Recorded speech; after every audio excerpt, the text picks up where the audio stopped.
بسم اللہ الرحمن الرحیم۔ السلام علیکم ورحمۃ اللہ وبرکاتہ۔ دوستو کیسے ہو؟ امید ہے کہ خیریت سے ہوں گے، اللہ آپ کو خوش رکھے۔ صحیحین میں حضرت ابوبکر صدیق رضی اللہ تعالی عنہ سے روایت ہے کہ نبی کرم صلی اللہ علیہ وسلم نے حج کے موقع پر ایک خطبہ دیا جس میں آپ نے یہ بھی ارشاد فرمایا، زمانہ لوٹ کر پھر اپنی حیت پر آ گیا جس پر اس دن تھا جس دن کے حق تعالی نے آسمان و زمین کو پیدا کیا تھا۔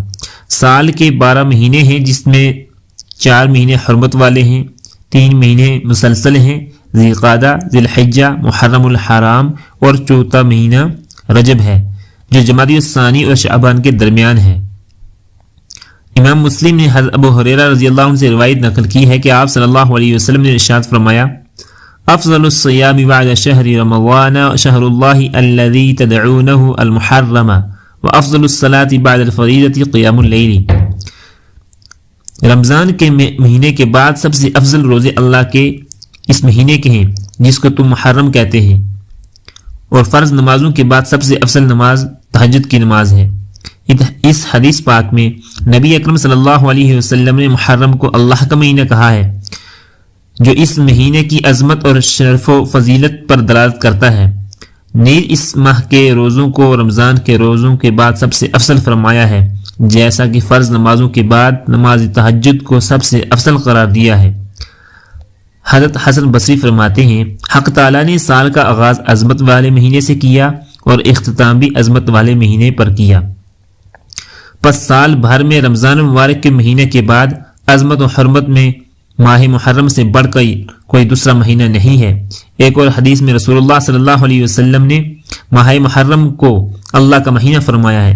حضرت علی رضی اللہ عنہ سے منقول ہے، وہ فرماتے ہیں کہ میں آپ کی خدمت میں حاضر تھا، ایک صحابی آئے اور انہوں نے دریافت کیا، اے اللہ کے رسول، رمضان کے بعد وہ کون سا مہینہ ہے جس کے روزے کا آپ مجھے حکم دیتے ہیں؟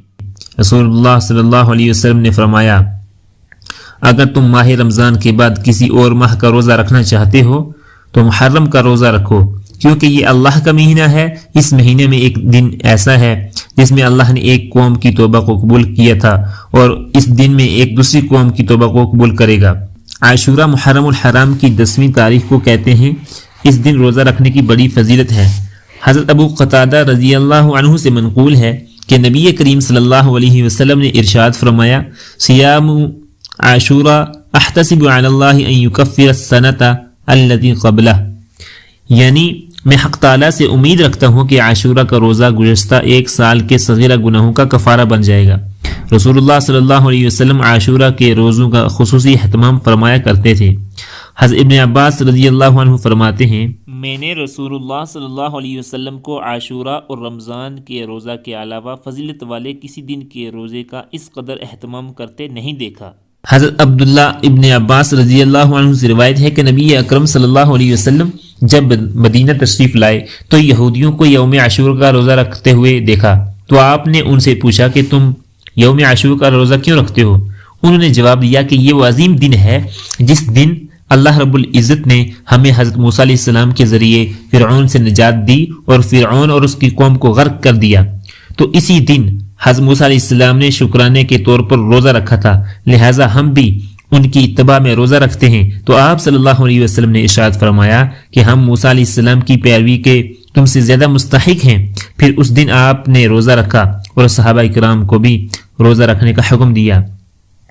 شروع زمانہ اسلام میں یہ روزہ فرض تھا، مگر رمضان کے روزوں کی فرضیت کے بعد یہ منسوخ ہو گیا تھا۔ البتہ اس کا استحباب اور فضیلت اب بھی باقی ہے، جس کی دلیل یہ ہے کہ رسول اللہ صلی اللہ علیہ وسلم آخری عمر تک اس کا اہتمام فرماتے رہے۔ حضرت حفصہ رضی اللہ عنہ فرماتی ہیں، 4 چیزیں رسول اللہ صلی اللہ علیہ وسلم کبھی ترک نہیں فرماتے تھے: عاشورہ کے روزے، عشرہ ذی الحجہ کے روزے، ہر مہینے کے 3 دن ایام بیض کے روزے، فجر سے پہلے کی 2 سنتیں۔ مگر چونکہ اس روز یہود بھی روزہ رکھتے تھے، اس لیے ان کی مشابہت سے بچنے کے لیے آپ صلی اللہ علیہ وسلم نے اپنی وفات سے 1 سال قبل ارشاد فرمایا تھا، صوموا عاشورا وخالفوا اليہود صوموا قبلہ یوما وبعدہ یوما، رواہ احمد۔ تم یوم عاشورہ کا روزہ رکھو لیکن یہودیوں کی مخالفت کرو، وہ اس طرح کے ایک دن پہلے یا ایک دن بعد کو ملا کر رکھو، اس لیے 10ویں تاریخ کے ساتھ 9ویں یا 11ویں تاریخ کا روزہ ملانا چاہیے تاکہ یہودیوں کی مخالفت ہو جائے۔ محرم الحرام کی 10ویں تاریخ کو اپنے اہل و عیال کے کھانے پینے میں وسعت و فراخی سے کام لینا چاہیے۔ حدیث پاک میں اس کی تعلیم دی گئی ہے، جس کی برکت سے حق تعالیٰ پورے سال رزق میں وسعت اور فراخی کے دروازے کھول دیتا ہے۔ حضرت ابو ہریرہ رضی اللہ عنہ سے روایت ہے کہ رسول اللہ صلی اللہ علیہ وسلم نے ارشاد فرمایا، من اوسع علی عیالہ و اہلہ یوم عاشوراء اوسع اللہ علیہ سائر سنتی۔ جو شخص عاشورہ کے دن اپنے اہل و عیال پر کھانے پینے کے سلسلے میں فراخی اور وسعت سے کام لے گا تو حق تعالیٰ پورے سال اس کے رزق میں وسعت عطا فرمائے گا۔